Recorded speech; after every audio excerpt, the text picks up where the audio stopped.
Uzurpimi i ekraneve nga politika ishte si temë për sot, e në fakt kjo e fundit është e pashmangshme, sepse nga politika varet ekonomia dhe mirëqenia e këtij vendi. Ne sot kemi të ftuar deputetin e Partisë Demokratike Oriola Pampuri dhe kemi kënaqësinë që t'ja rrëmbejmë këtë mëngjes për te angazhimeve që ajo ka.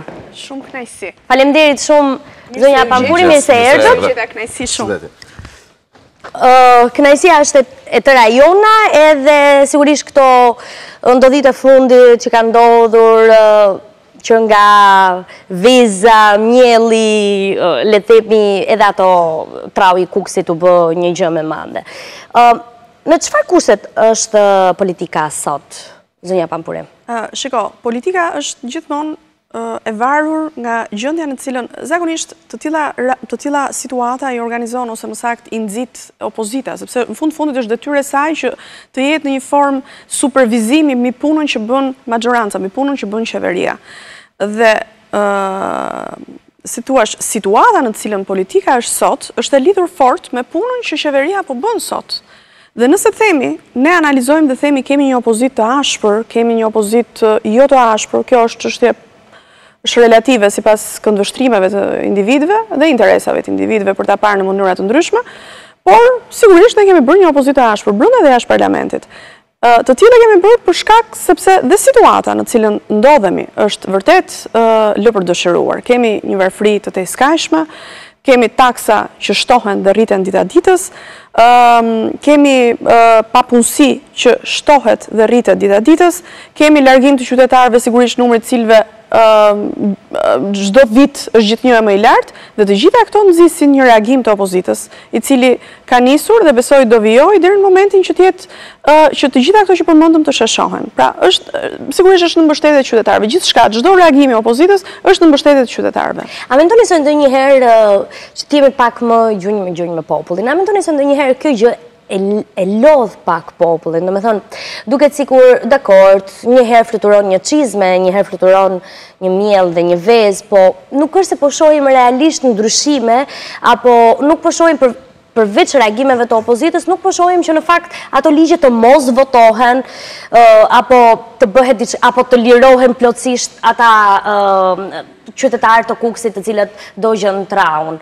Mendoni se kjo gjë i lodh pak shqiptarët, se duke sigur hi ha mbretërian po ata? Jo, nuk është e tillë, sepse i tillë mendimi ishte edhe në kohën që u hap çadra. Në kohën që u hap çadra ishin të gjithë skeptik dhe thonin çfarë do ndodh? Do jetë gjithnjë protest. Por në fakt çadra çfarë solli? Çadra nxori në pa drogën, e cila ishte anë e kënd Shqipërisë, dhe ishte realiteti. Ne nga fillimi deri në fund çadrës ishte droga, e cila kishte përfshirë gjithë Shqipërinë, dhe në fakt doli. Nxori në pa ministra të përfshirë në trafik droge, dolën. Nxori në pa kryetar bashkish të përfshirë në afera korruptive të cilët kishin falsifikuar dokumentet e dekriminalizimit, doli. Pra, gjithçka, çdo aksion opozitar nxjerr në pa diçka, nuk është kot. Edhe në rastin e traut, e protestave që u zhvilluan për shkak të taksës që u vendos në rrugën e Kombit, dhe ajo ishte për një arsye të madhe. Ishte për një taksë e cila ishte totalisht e vendosur në mënyrë të papërgjegjshme, dhe ishte një taks që nuk vlen, një taks që ndan dy vende, një taks shumë e lartë, një taks që rëndonte mbi kurrizin e qytetarëve. Dhe për më shumë, ne i mshojmë faktit reformë në drejtësi, i mshojmë faktit të vettingut, i mshojmë faktit të drejtësisë së vërtet, po në fakt ne sot janë jashtë gjykimi, nuk po them jashtë hekurave, se ndoshta do jem një çik më e rrep, po do ishte mirë të thoja edhe atë, por që nuk po gjykohen persona të cilët janë ish deputet, të cilët kanë uzurpuar toka, kanë uzurpuar Bregdetin, nuk po gjykohen kryetar aktual bashkie, të cilët janë përfshirë. Ju thoni vetëm të qeverisë së Ramës apo edhe të qeverisjeve të shkuar të Partisë Demokratike? Deri tani u kam dëgjuar të qeverisë së Ramës. Deri tani kanë dalë nuk ka dalë në një nga qeverisja e Partisë Demokratike, në një ish ministër, në ish deputet, i përfshirë në trafik droge. Deri tani jo. Do ta thoja me gjithë... Mi, për çështën e thoni për çështën Tahiri, po përsa kohë gjykata nuk ka folur në kuptimin e mirë të fjalës, është pak janë Do provat. bëjmë të njëjtë politikë të vjetër, them Po siç kemi bërë. jo, në momentin që detyra jonë është të mbrojmë provat. Ajo që do të thotë Besi është mos pengatrojmë pak provat me hamendësimet. Edhe deri në këtë moment nuk ka një fakt. Përveç një përmendje që është përmendur zoti Tahiri, po nuk është se ka një provë tamam. Po mua emrin tonë mund ta përmendi kudo. Duam të jemi shumë korrekt me njerëzit. Patjetër emrin tonë mund ta përdor gjithkush, po emri yt nuk mund të dalë me disa patenta, emri yt nuk mund të dalë në biseda telefonike me Habilet dhe Balilet. Po këto janë probleme të shkuarës. Jo, absolutisht e shkuara. Sepse unë kur ndoj një makinë, është e vërtetë që më ndodhe kështu, dhe dikush tjetër se ka kthyer fare makinën. Janë shumë koincidenca. Ose dikujt tjetër i ka rezultuar që një makinë e shitur para 20 viteve i rezulton akoma në emër dhe nuk e di derisa shkon thjesht në sistem. Se kjo është qeverisja që ndërtuat. Domethënë, jo ju personalisht. Jo, absolutisht. Po them tërësi. Besi, koincidenca ndodh një herë. Dhe është pse thuhet koincidencë, sepse është diçka e rrallë që mund të ndodhë një herë. Por koincidenca nuk mund të ndodhë disa herë. Nëse ndodhë disa herë, atëherë është e stisur, atëherë është personisht i përfshirë. Emri yt nuk mund të dalë më shumë se një herë i përfshirë në gjëra të tilla. Emri juaj të dyve nuk mund të dalë më shumë se një herë i përfshirë, apo dhe jemi bashkë. Dëgjoj, ne zakonisht bëjmë avokatën e djallit, po nuk e di unë në rastin drejt për drejt për rastin e nuk e di personalisht se dikush më ka dashur të më bëjë një të keq dhe më ka përdorur. Ky është një amëndësimi im, mund të jetë një alibi shumë e mirë. Një jurist i kupton të gjitha këto forma kanë përshtypjen. Po që unë mund ta përkeq përdor emrin e Dajanës për diçka tjetër, pa e ditur fare dhe thjesht me idenë që mund t'i bëj keq. Ne shqiptarët e kemi të keqen. Filloj nga vetja. Nëse unë sot kam një status, jam deputete, kam një imunitet. Nëse do t'isha e kaq përfolur, kaq shumë përfolur, gjë e parë që vetë do të bëja, do të ishte të hiqja vetes imunitetin, ose të dorëzoja imunitetin me qëllim të gjykohesha. Kjo është gjëja e parë që duhet bëjë një deputet i cili e ndjen veten të pastër dhe ndaj të cilit të gjitha provat të cilat fliten dhe përfliten janë të shtirura. Që ka klane që duan absolutisht, gjëja e parë, e ka një formë mbrojtje shumë të drejtë. Gjëja e parë që unë do të bëja. Nuk do doja të merresha me Tahirin, ta them me sinqerisht sepse është çështje që le të flas gjykata. Unë përmenda vetëm Tahirin, përmenda shumë të tjerë, përmenda edhe kryebashkiak që janë aktualisht. Sot unë jam deputete e Rrogozhinës, Kavajës dhe Degës 10 në Tiranë dhe kryebashkiaku i Rrogozhinës është tani në hetim për afera që ka bërë me tokat, për uzurpim tokash të tija dhe të miqve të tij. Kështu që të gjitha këto janë nën hetim dhe unë nuk përmenda vetëm Tahirin, janë një sër ministrash, ish ministra, deputet, ish deputet, kryetar bashkish, ish kryetar bashkish, të cilët, po ne nuk mund të udhëhiqemi më nga njerëz tillë. Qytetarët, ky është detyra e opozitës. Unë sot jam deputete, më parë kam patur një pozicion pedagoge, profili im është shumë i pastër dhe unë përçoj një model tek qytetarët të cilët përfaqësoj. Nuk po për rastin e vettingut do gjykata. Jeni pro gjithsaj që po ndodh? Absolutisht pro. Absolutisht. Në rastin që është i vërtet dhe është i pa-anshëm, jam pro. Po në momentet që është i anshëm, tani ju mendoni që është i anshëm? Unë mendoj që është pak sa i anshëm, sepse për shembull pa njohur askënd, unë mendoj që është pak sa i anshëm, por nuk dua të marr raste konkrete, nuk dua të gjykoj deri në fund. Vetëm një ka kaluar e din të gjithë tani, po. Do ta shikojmë deri në fund se si do shkoj, por unë dua shumë që të jetë i anshëm. A rrezikon mbetemi pa gjyqtar? Jo, gjyqtarë ka shumë dhe ka shumë të mirë. Janë gjithë për juridik sa. Gjyqtarë ka shumë dhe janë shumë të mirë. Sigurisht ata të cilët janë të korruptuar është e drejta është detyrim që ata të largohen nga vendet të cilin ata e kanë shfrytzuar, por të tjerë sigurisht. Po me vettingun në polici, me që jemi të vettingjet, si ju duket, pasi një pjesë e madhe po vetë largohen për të mos bërë deklaratat. Do ta qoni korrupsion te njerëzit apo para të bëra se çdo shqiptar ka punuar për mbijetuar, kjo është e vërtetë. Jo, po nuk mund ta themi se familja do buka, kupton? Absolutisht nuk mund ta themi që çdo kush ka punuar për të mbijetuar, secili prej nesh në moment caktuar, them, edhe pse nuk ka qenë deklaruar në sistem dhe parat nuk të rezultojnë. Shiko, Besi, secili prej nesh pasurinë duhet ta ketë të përgjegjshme, të pastër dhe të vendosur në mënyrë të drejtë. Në momentin që gjithçka është vendosur në mënyrë pa drejtë, unë mendoj që kemi në një farë mënyrë kemi shfrytzuar detyrën në kurriz të qytetarëve. Zonja Pampuri, unë personalisht ju vlerësoj shumë sepse për te sinqeritetit që juve ju karakterizon dhe ju kam ndjekur 2-3 herë. Ju falenderoj. Më shpesh po përmend tani 2-3 herë. Faleminderit. Është dhe modeli që ju përcjellni, siç thatë, keni një profil të pastër dhe kjo është shumë e rëndësishme. Dhe personalisht ju çmoj shumë. Faleminderit. Për te fuçeve se është hera parë që ju takoj. Faleminderit shumë. Pyetja jonë, do me thonë, dhe me ajsa po dëgjoja dhe nga Besi, ishte, e kemi këtë manin në politikë për të bërë kurbane. Ndërkohë që mendojmë që ka edhe pak më lartë dhe sigurisht nuk veprohet asnjëri vetëm. Për te kësaj pyetja ime tjetër është, nuk ka pasur drogë kur ka qenë Partia Demokratike, zonja Pampuri?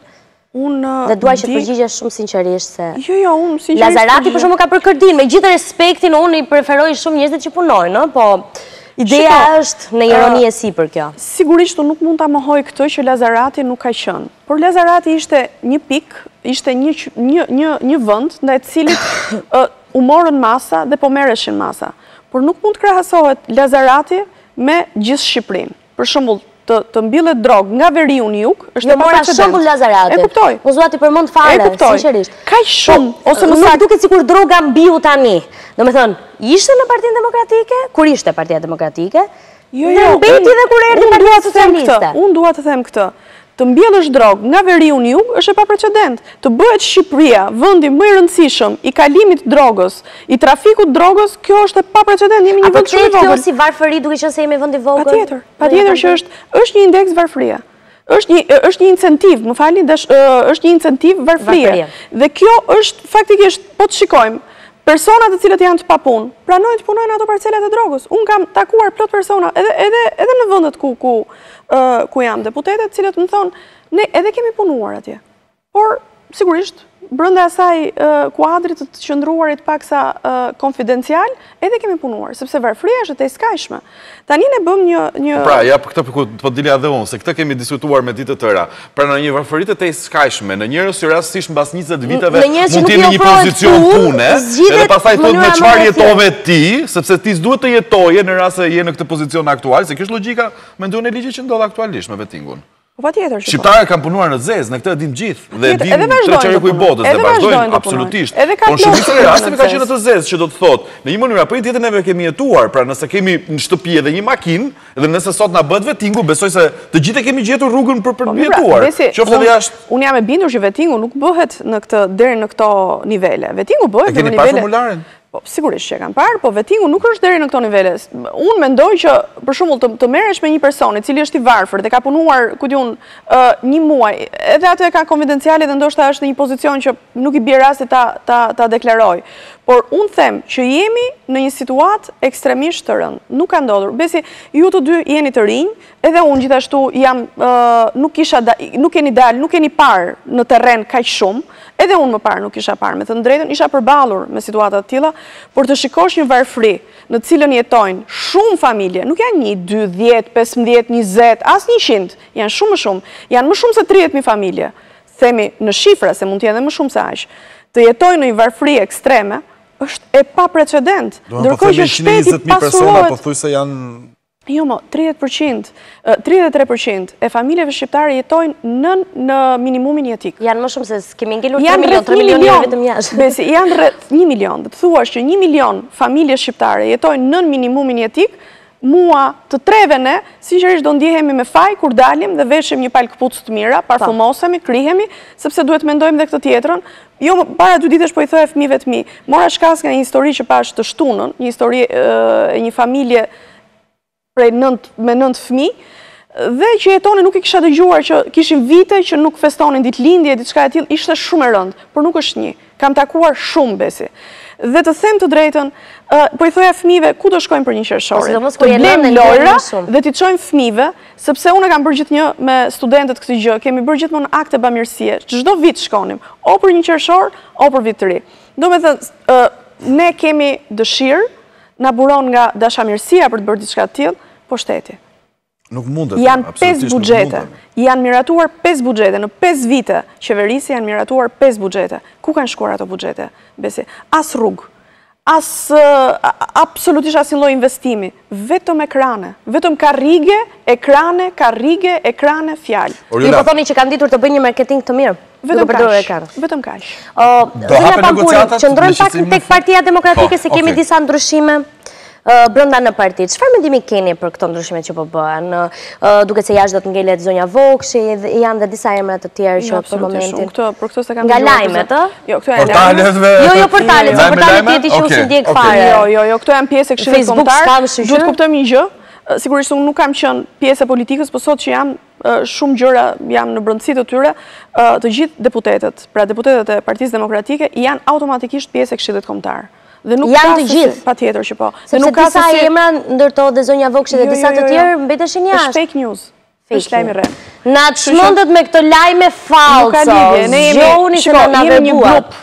Jemi një grup opozitar shumë kompakt, kemi një bashkëpunim të jashtëzakonshëm, kemi një menaxhim shumë të mirë, jo kryesisht, po nga kreu, kështu që kemi... Zonja Pampuri, çfarë mendimi keni për zotin Basha? Mendon, mund të citojmë këtu 2-3 gabime që për mendimin tuaj janë dukur gabime të cilat nga nxitimi njerëzore, jo të menduara mirë, kanë sjell jo një marketing të mirë të Partisë Demokratike, kanë sjell një keq menaxhim të kësaj të fundit. Shiko, unë nuk jam, në fakt, unë kam patur rast të njoh dhe zotin Berisha, të njoh, të mbështes, sigurisht ta idealizoj, ka qenë persone për cilin kemi votuar Partinë Demokratike, sot është zoti Basha, lider, sigurisht lider historik mbetet zoti Berisha, lider i Partisë Demokratike sot është zoti Basha. Zoti Basha, ato për cilat ka menduar, i ka marrë vetë për si për, ka folur vetë për to, nuk është agrim të flasë për to, ditë them vetëm një gjë që është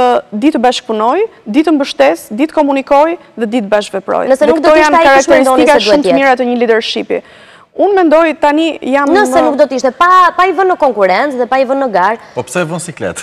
Jo, pse? Jo, është një lloj tjetër. E di si është kjo? Mund mendoj dhe vetën e vet. Jo, absolutisht. Është një lloj si në një familje të thuash, nëse nuk do t'ishte kjo mamë, kush do ishte dhe fëmijët do ishin gjithmonë, ose babi do ishte në siklet, jepte një përgjigje. Duke bërë këtë pyetje mbjondi, këtë zgjidhje për njerëk. Jo, nuk e mendoj. Unë tani jemi një ekip i mirë, përfaqësojmë opozitën, sigurisht kemi liderin historik që është zoti Berisha, doktor Berisha, është inspirim për të gjithë ne, kemi leadershipin që është zoti Basha, dhe puna vazhdon përpara. Do presim lajme të mira nga Europa? Shiko, sipas mendimit tuaj, analizën që keni bërë deri më sot. Se jemi bërë si 8 persona plus, zonja Pampuri. Shiko, ne morëm një rekomandim, dhe sigurisht është një lloj, si të themi, të jesh shumë varfër, të jetosh varfër brenda shtëpisë dhe të vi një komshi dhe të thotë mos u mërzit, ti je shumë mirë. Dhe ti kënaqesh kur je jashtë, po kur hap derën, thua, po mirë, ai më tha jam mirë, po shisi jam unë të vërtet. Dhe kjo është dhe rekomandimi. Ne kemi marrë një rekomandim, por me kusht të plotësimit të 5 prioriteteve bazë, që është reforma në drejtësi, reforma administrative në administratën publike, është korrupsioni dhe krimi organizuar, dhe prioritet është të drejtat e njerëzit. Këto janë 5 prioritetet bazë, cilat janë kusht për të mbyllur, patjetër, brenda një harku kohor besoj për pak muaj. Dhe mendojeni vetë një përgjigje, se si dëshira ime është shumë e madhe, sigurisht dëshira ime është dëshira e opozitës shumë e madhe që ne të jemi pjesë e Bashkimit Evropian, mbas shumë vitesh, por të jemi pra të marrim të hapen negociatet. Unë besoj që tani, me thënë drejtën, kemi shumë vështirësi në të gjitha këto prioritetet që unë përmenda. Janë prioritetet më pikante, ose që hasin më shumë vështirësi dhe përballen me më shumë vështirësi sot. Korrupsioni është në maksimum, krimi organizuar në maksimum, administrata publike është e çorganizuar, sigurisht të drejtat njerëzit janë shkelur në të dyja këmbët, po. Kështu që, nëse ne i plotësojmë të 5 këto prioritetet, gjasat janë që negociatet hapet. Zonja Pampuri, ne mbërritëm në fund, u kënaqëm pa fund, për mua ishte e ndjekim në këtë moment se e kemi një minutë. Edhe kthehemi vetëm për pak çaste. Sa për të përshëndetur. Ishte shumë kënaqësi. Faleminderit. Grupi mosu kapi emocioni është ideja. Po japim pak insertin se është përgatitur me shumë dashuri, besoj edhe Shiko, e bëjmë kështu, ne bëjmë mbylljen dhe ndërkohë vazhdojmë insertin dhe kalojmë te tjera. Të dashur miq, ne kemi mbërritur në fund, të ndiqni insertin për zonjën Pampuri dhe ne bashkë do të shihemi nesër në orën 8 të mëngjesit. Mos harroni Instagramet tona Besmir me tani Dajana Vis Shabani. Faleminderit Oriola. Faleminderit shumë. Kënaqësi shumë, ditë mbar dhe juve.